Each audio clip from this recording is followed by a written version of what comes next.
In this episode, I have the privilege of speaking with Leonie, a pregnancy loss, bereavement, and end-of-life doula. Leonie offers support to families who have experienced the loss of a child, however young, due to miscarriage, stillbirth, or at any other time of life. Leonie's own experience of loss inspires her compassionate and intuitive manner to offer families permission to feel in their own way and at their own pace, to embrace memories and love, understand grief, and normalise their emotions. Leonie says, as a loss doula and peer, I offer reassurance, support, and resources. I'm here to walk alongside you, holding space with empathy and understanding during this difficult time. This episode is released on October 15, being Pregnancy and Infant Loss Remembrance Day, as my way of bringing awareness, remembrance, and recognition to families who have loved and lost a child, and to bring light to the support available at such a sensitive time. All my genuine love to those who have loved and continue to love a family member that is no longer here. There is no expiry date for grief, so if listening to this episode has raised big or unresolved feelings, or you are in need of further support, please do not hesitate to reach out to myself or Leonie, and be sure to make contact with the organisations and resources in the show notes. Welcome to the podcast, Leonie. Lovely to have you. So can you tell us a bit about yourself and your background? Yeah, so my name's Leonie, and first of all, thank you for having me and sharing my story. I'm Leonie. I live with my husband and daughter and sausage dog in the northern beaches, Sydney. I'm a pregnancy loss doula, um, and I moved to Australia 6 years ago, where my husband and I, just after our wedding, went on honeymoon where I fell pregnant, um, and we moved to Australia, which is I'm so happy, so beautiful. But my pregnancy was really difficult. I was very nauseous and very sick, and I had no one around for like support. And my husband was working all day, so I was pretty much alone.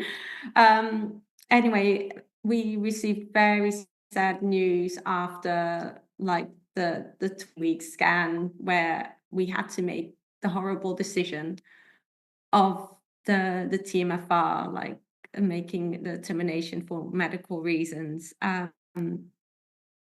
was like really the worst time ever, and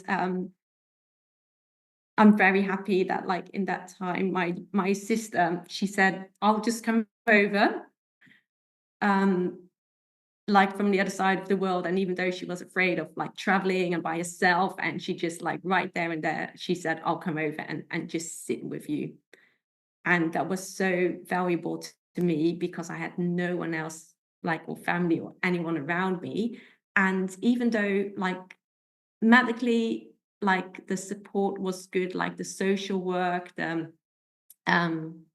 giving birth to my son was, it was all good support, and seeing psychologists, I felt there was that gap. I really want other mums to support other mums, where like when you see the social workers, you're so in grief and you're in such a shock and you don't know what's happening, and you have so many new faces and people, and then you get home and you forget like everything that's been said to you, and you're on your own. And when there's no one there just to sit with you and give you a hug and a cup of tea, and yes, you see the psychologist, amazing, but that's only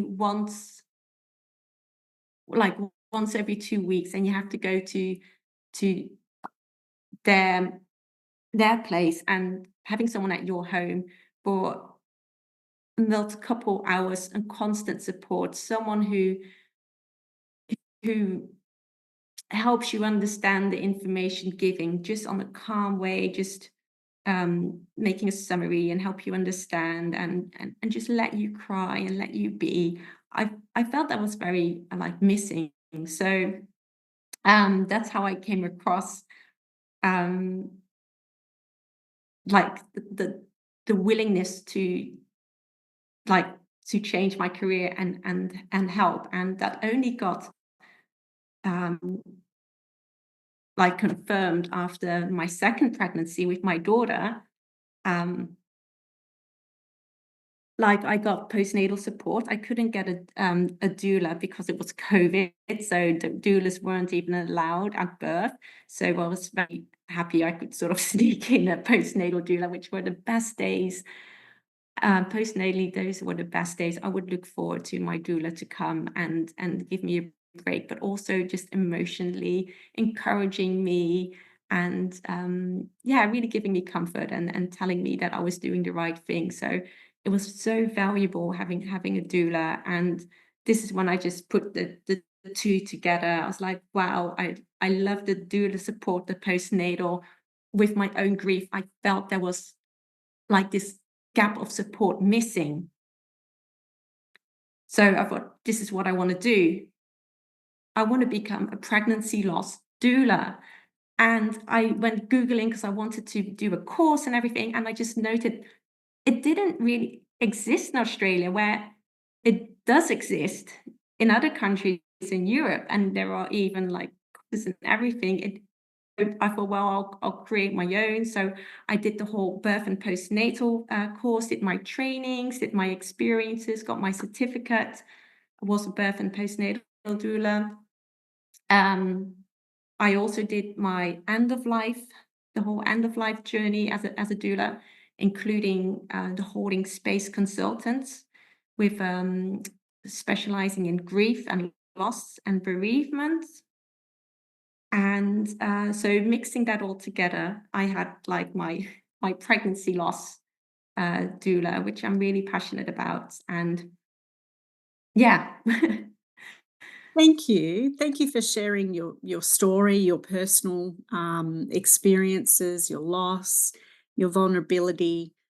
We do appreciate that because I know that these raw conversations are what really help other mothers that can relate to the story that you've given in some way. So, yeah, amazing that you've used your experiences in life to really propel you forward in wanting to provide the support that you thought was or knew was missing. So, how do you think your personal experiences of loss have really shaped you and how you show up in the world and to other mothers who have been through loss? Yes. So what I found is where some people might find, oh, after grief, like there's nothing, there might be pain, but for me, after like the fully grieving, and like I found out that there's not like the pain once you go through the pain and the grief, once you find on the other side like there's love and finding that meaning. For me, it just transformed in something beautiful. So I feel like I on the other side, I got better, I got stronger, I changed. And of course, motherhood changed you anyway. But yeah, I feel I've got more like a purpose in life doing this. And um, yeah, I really want to help others by like going in and sitting with them and helping others finding the little, what if they can see it to like the little joyful moments in life, even when they're pregnant and even when they know they're going to lose their baby and when they still have their baby, just finding those little seeds of love to make beautiful memories, because you don't have that many memories if it's a pregnancy loss, and making those memories. And sometimes it's hard to understand, but how can you find like joyful moments when I'm in such a pain and grief? And that is where I really want to come in and support parents to do find those little moments of joy, those little memory making, yes, Mm, where you take with you, yeah, yeah. forever. That sounds really beautiful. I love that because I think, most people would just see loss as pain, and a lot of negativity would be surrounded by that. And I'd imagine, I haven't been through that myself, so I can't claim to understand, but I'd imagine in the beginning it would be very hard to see that there's some brightness and some beauty. So, can you share maybe what it looks like for you to go into a home and support a mother and her family? Can you share anything about some of those actual experiences without naming anybody, and just for the purpose of giving us an understanding of what it looks like? Yeah, so initially, like, well, like, you know, saying goodbye and the death of your baby, it's so painful and it brings up so many emotions. And I just really feel for the parents, and for me, it's heartwarming to be able to assist them in this like sad days and tense days of their lives. So like offering the guidance and a calm way to process. But the main thing I do is I don't do many preparation, as in like I do preparation for myself, a little meditation or some grounding work. And I always light a little candle before and after at home. But I go in with an open mind, with an open heart, and I meet the parents as they are, who they are, and how they are feeling right in that moment and that day, because every day is different and they might feel different any day. And my main question is, how can I help you? How can I help you today? How can I serve? Very simple. And whether it's just sitting with them in the darkness of despair, whether they want to go out for a walk or scream to the moon or cry, or even sometimes they just want to chat. And sometimes it's in another stage they would like some practical help, where I just like look up some information, or I just unload the dishwasher or hang up the wash just to make the house look a little bit tidy, or whatever makes them feel better that day.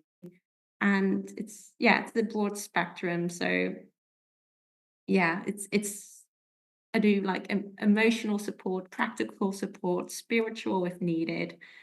So I come in with a very open mind, and yeah, sometimes it's just as easy as coming in and it's, I tell them just take a breath, just as simple as breathing, because the people will be like very tense and they're grieving or they don't know what to do. And I tell them, well, just take a breath and relax and feel and surrender.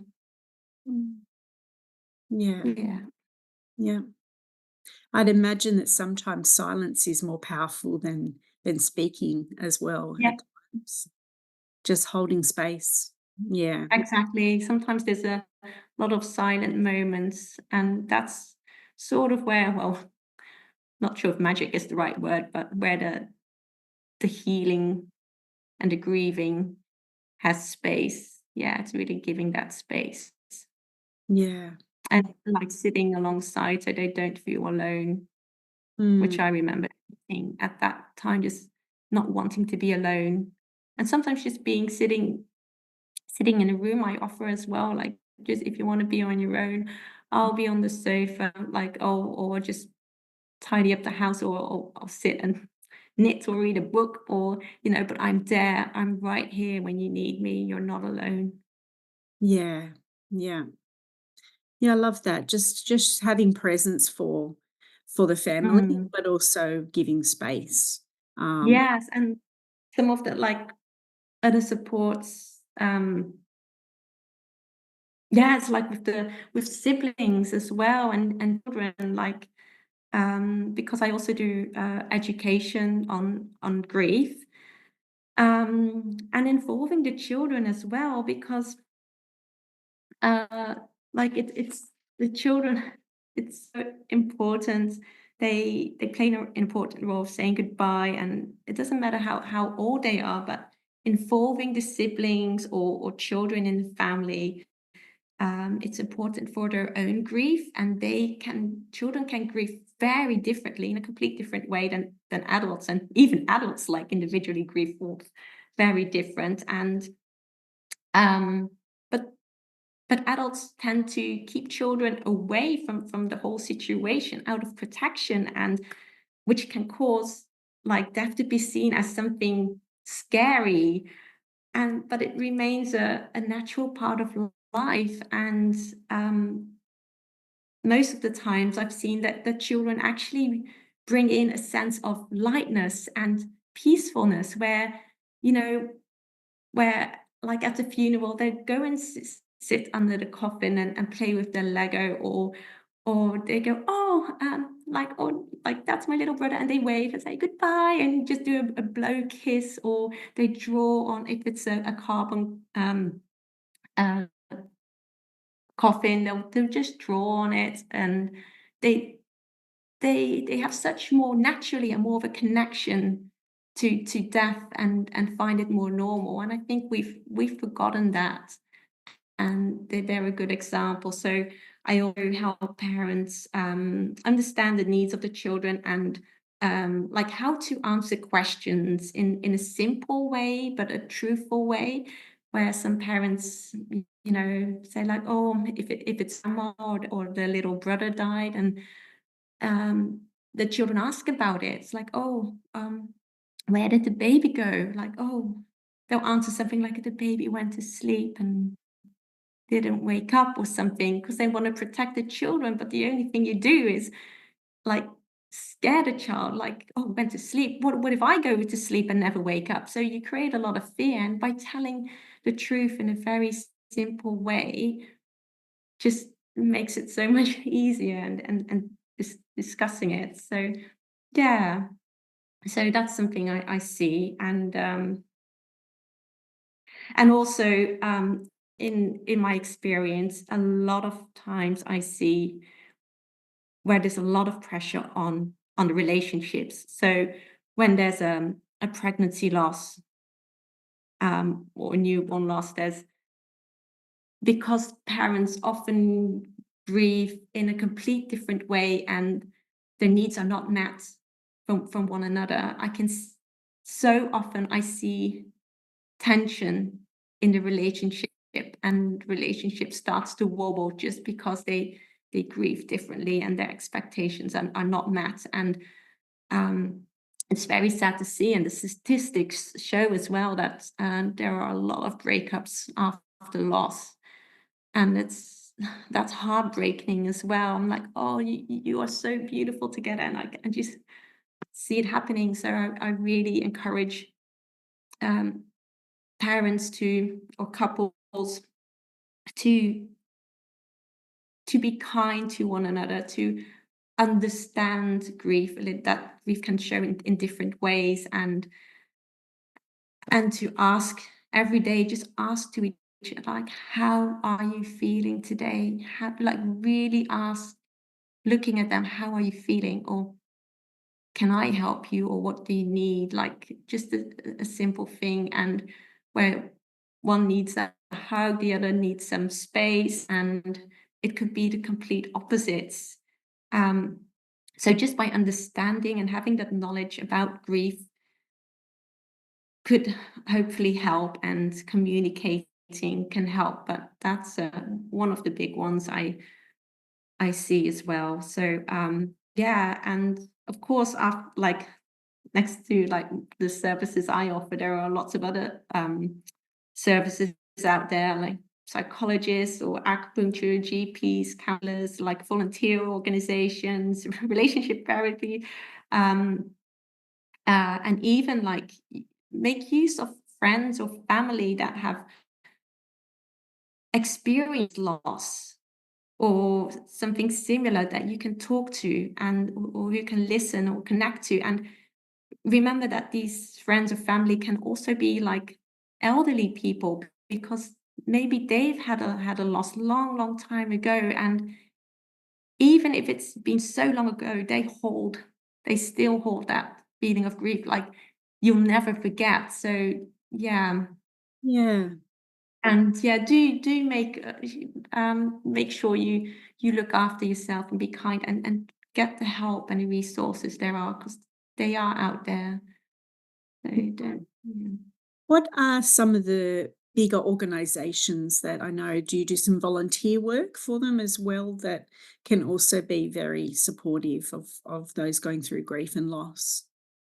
Yes, so there are many organizations. One of them I work for is I volunteering work at Red Nose Sands. So they have a lot of resources, always worth having a look. And they do support groups and the peer support line for grief and bereaved families. So that's where I'm on, helping families. Um, so the others are Bears of Hope. They support groups and memorial events and counseling. That they really make you feel that you're not alone. I remember from my own experience when in hospital, just after giving birth and saying goodbye to my son, they they handed me a box, and it just had some beautiful little memorial things and like little gifts and like a teddy bear with Bears of Hope, and that touched me so much, knowing, because it was gifted by another family who had also lost a child, so it was gifted from another family with a similar experience, and just right there and then at that moment, knowing you're not alone and there is support, that's so full. So yeah, I really appreciate the work of the Bears of Hope. I still have that teddy bear, and my daughter knows it's her little brother's toy bear, because we talk about it and we celebrate his birthday, and yeah. Other ones are the Pink Elephants. They do early pregnancy loss. Heartfelt is a really good one, which I wish I knew at the time, and that's why, like, I'm as a doula, it's also giving information and giving options, because there are so many things I would have done differently if I had known. But at the time, I didn't know about so many things, and one of them is Heartfelt. They are a free and professional photography for stillbirths, newborns, and premature births. So they'll come in. It's all volunteer work, and they make beautiful pictures, and that's a nice memory. Also, we have the Baby Loss Project, Pinky McKay's parenting resources. I love Pinky because she's always so down to earth and so has such a mummy feel. Like, yes, it's good. We have the support after fetal diagnosis of abnormality, the SAFDA, and the Stillbirth Foundation Australia, and of course, can see on my website too. And yeah, That's it. Many of those I knew, but there's quite a few that I didn't know. So that's great. I will be putting all of those in the show notes. That really yeah, does show there's so much support and so many resources. yeah, And as you've mentioned a number of times, so that no family has to feel alone, and that's exactly. yeah, or not know where to go for support. So what No. family, friends, people that want to support and want to be helpful, but it's probably uncharted waters and they're not sure what to do or say. Is there anything that you would suggest that people can say and do, or suggest that is not a great idea to say or do? Um, so they're always like, yeah, the do's and the don'ts. There are, first of all, I'll tell clients, like, be prepared. Like, people will say things you don't want to hear. Um, well, there are many examples, but like, oh well. at least, you can get pregnant, or you've plenty of time to get pregnant there, or, well, they say many things, but I always tell them most of the time it's coming from a good place. They mean well, but they're just saying the wrong thing, and yeah, it's not helpful. Like, it's Yeah. not good. At least they're there, and at least it's coming from a good heart most of the time. Um, but I guess what's like worse is that just ignoring or not saying anything at all. And then again I remind clients, like, well, people might not saying anything or skipping the subject just because they feel uncomfortable, and they don't know what to say, and they have no experience, which is sad. And that's why I'd love people to read up on it and just say what they can do instead of what they can't do. So, like, the worst is just ignoring. And I remember, like, coming back to work, and, like, nobody said anything. It was like people ignored. And of course, there were people who didn't know, but I knew there were people who did know, and they felt uncomfortable, I guess. So they didn't say anything. And the two ladies who did know, like, it made such a difference that they acknowledged Mm. that they knew, and they gave me a hug. But otherwise, like, yeah, I'm big on trying to change that in the workplace as well. Because coming back to work, you feel so fragile, and if everyone just pulls over you with work, and like nothing happened, yeah, I felt it was really isolating. And I know as well, with the volunteer work I do, like, so many ladies feel isolated, and they can't talk to the friends and family, because either they don't understand, or well meant they say all the wrong things, and they really feel isolated, and they don't know who to go to. So having a peer support, like, either like on the Red Nose, the support line, or having me over, just like someone you can, yeah, who understands. And like, if you have a family member who has gone through the same, and connects, that's great. So yeah, like, and what I would recommend, what you do say as a friend, like, just being there is a good one, and asking, how can I help, or offering support, like, shall I cook you a meal, or if they've got kids, like, shall I take the kids out for the day so you can rest and grieve, or go and do something for yourself, um, or offering to go for a walk, or like, just being there.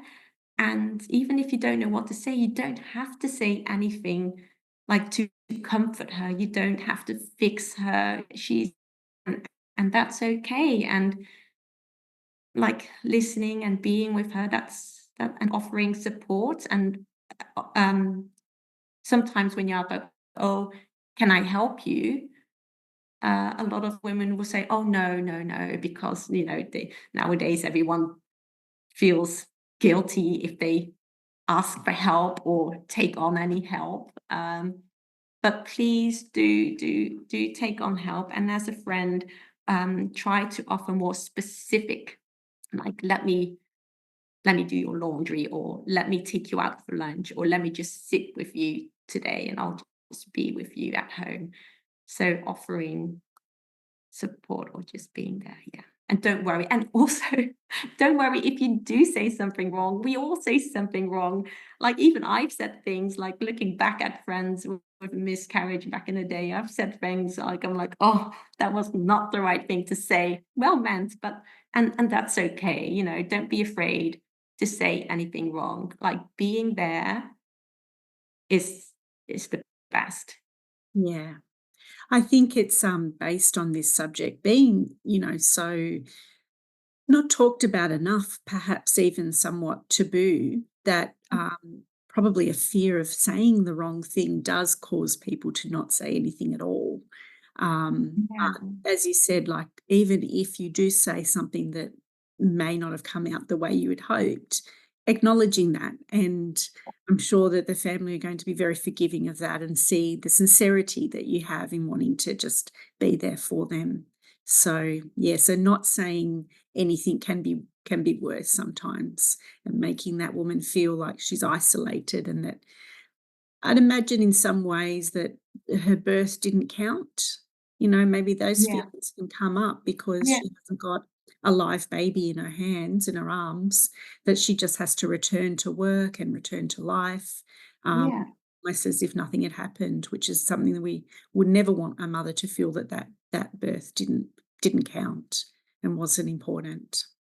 Yeah. Mm. Yeah, so amazing. So, Leonie, what would you like women and families to know about life after loss from your experience? Mm.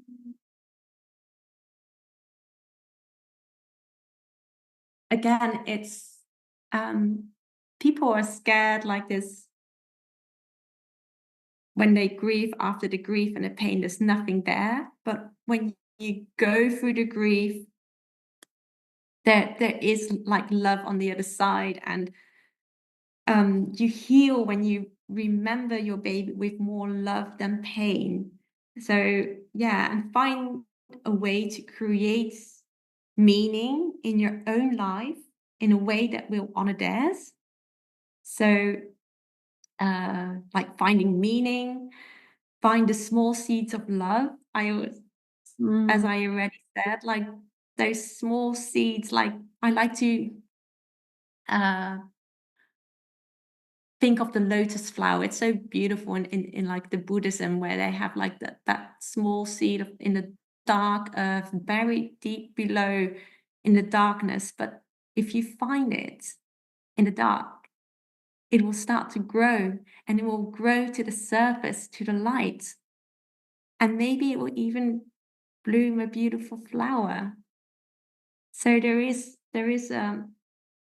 yeah, there's so much beauty in it as well, and hence the name Love Through Loss, because I really believe in that there is love uh, at the other side, and yeah, making those memories, it's very important. So what I did when I was pregnant of my son, and we knew it had to come to an end. Like even though I was very sad, I would still enjoy those days I was carrying my son.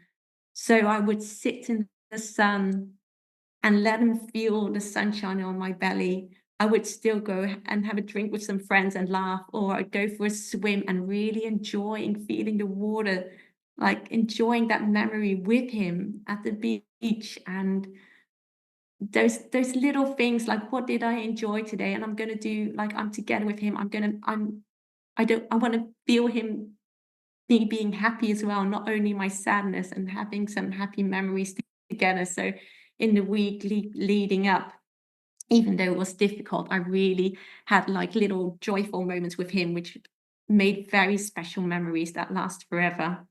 So I encourage everyone to make memories, to fully grieve, let it out. And yeah, and there are also some what I find beautiful grief um, theories is the Tompkins model, where, well, you have to look it up if you Google it, but to understand grief, it's so beautiful. It's like the grief is a little black circle, and you feel like, oh, that's my life, that little black circle. But over time, that little black circle, life expands. So the little black circle stays the same side, but around it, more life experiences grow. mm, There are like more circles, and it grows bigger and bigger. So with all colorful circles, bright colors all around and that gray grief, the black grief seems smaller and smaller the more life grows with other beautiful memories. So that's one to look up, Tompkins model. mm. Yeah.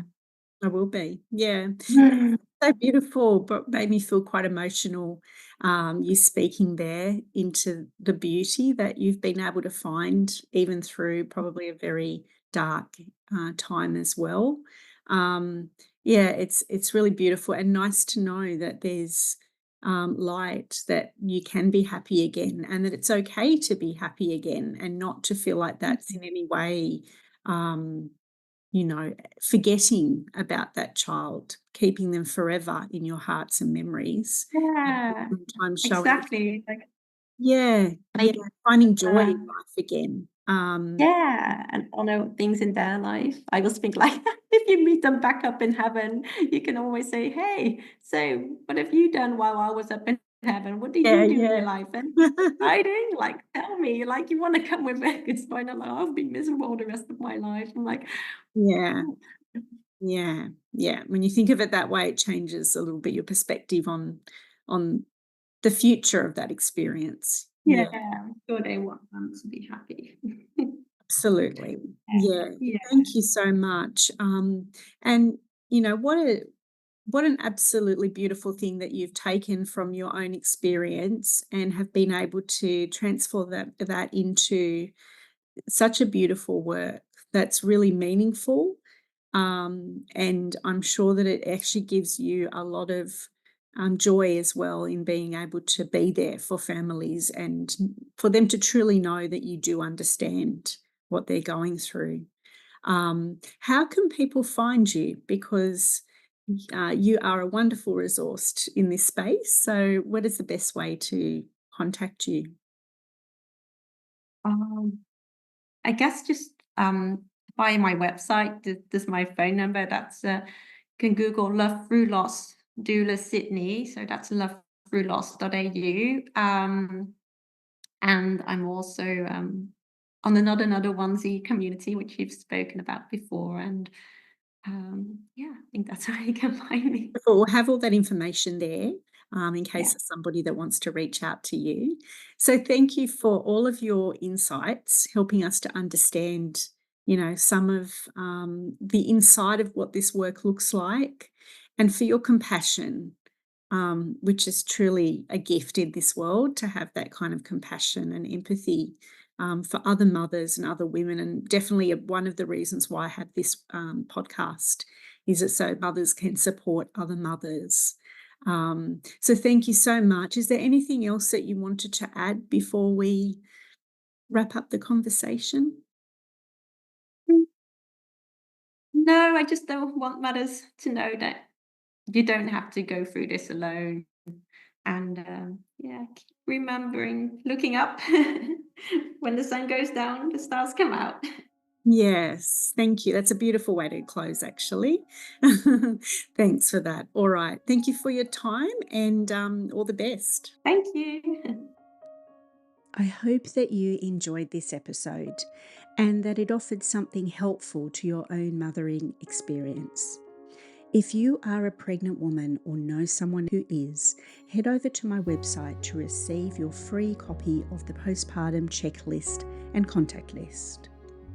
And if you'd like to be better prepared for your postpartum, both practically and mentally, purchase the Peaceful Postpartum ebook, a 52-page interactive guide on what you need to know and what matters most in postpartum. And so that we can get these conversations out to more mothers, I'd be grateful if you could like, share, and review this podcast, and we'll see you next time.